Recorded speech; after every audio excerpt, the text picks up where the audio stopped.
think they underestimate me first of all because again, I can stand here and just say, oh, I'm the best boxer ever live, like all those stuff, which doesn't make sense, right? But what I do know is that I'm a man. I can use some fundamental and I can fight. Like even without ever doing a boxing, I wouldn't give my ground, right? So I'm here doing this and then be dedicated into it. And then I don't understand why at some point I will not believe that I will get it done. You know, it's the same thing when I get in the UFC. I was in the UFC after 2 years, and then even 2 years in the sport for me, it was just like, oh, I was just having fun because it wasn't really what I wanted to do. I wanted to do boxing, but the opportunity came around 2 years after. And then I'm like, damn. I was in the locker room. I'm like, what's the rules again? And then they was telling talking about our resume, our record, and this guy was a Brazilian Olympic wrestler. He was black belt jiu-jitsu, and me, I was basically nothing. I mean, in order to convince myself, I have to take my pride, and then look at myself. I'm like, I don't care whatever you say about him. He might be doing Tai Chi or whatever you want. At the end of the day, he's a man, I'm another one, and we're gonna check it out. I had to have that mindset. Otherwise, I would have just turned around. I has nothing with the guy that was Olympic this, that. So then he walks out, and those kind of things let you understand that most of the time, the fight is in our head. It's not about the techniques. It's not about this. I have seen like the best technician in the combat sport that are not really a great fighter because they don't really have a fighting in them. You can have all the techniques, but if you don't have fighting in you, it's going to be hard for you. Well, Andy, it's fascinating to have, just to hear Francis, but fascinating to have another heavyweight contender now clearly in the mix here in Francis Ngannou. Yeah, it is. It's very unusual for this to be the case. Just hearing you speak there, what would you say is the most difficult thing about fighting for you? What do you find most difficult about it? Well, everything is difficult,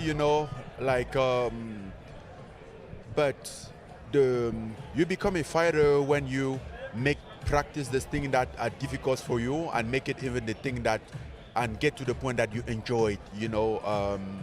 You enjoy putting yourself in that uncomfortable zone, feeling uncomfortable. When you start to enjoy that, then basically, even though stuff are still difficult, but you handle it differently.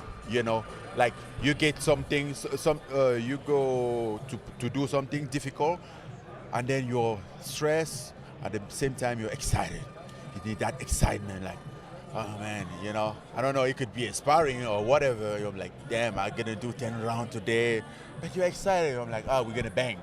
I don't care how it goes down, but we're gonna bang. So I'm excited.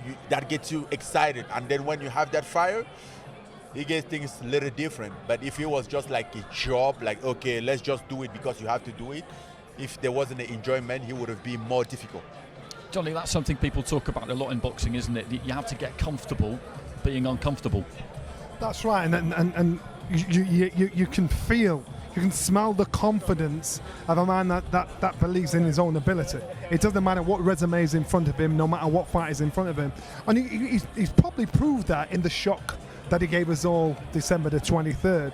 He's hoping that lightning strikes twice and say, now I know what I can do. After you fought Tyson Fury, did you walk away thinking, you know what, I could have actually done better there? Realize once you knew what you did. In whatever fight that I have been through, I always think like, you can always do better, and I think that's what make you rise. That's what elevated you, because the problem is that, and then what will make fighters fall most of the time is like when they get the victory, oh, they are the guy or they are the champ, and they think they get everything figured out. No, you have nothing figured out. In fact, it's going to be even more difficult. And if you lose sight of that, then it's going to be very complicated. Basically, in the fight that nobody was expecting me, then I get myself exposed. So the guy that is coming next time knows what he has to deal with. So it's going to be well prepared, so which is not good for me. I lose that element of surprise. So can I surprise him again? What can I bring? What kind of what can I pull off my sleeves again to surprise him and get a win? You know, it's a gamble. Well, we can't wait to see what more surprises you've got. You keep surprising the world every time. Francis, we're going to let you go. We'll speak to you again tomorrow at the workout. Great to see you, my friend. Good to see you, Dave. Thank you. Francis Ngannou, the Predator. And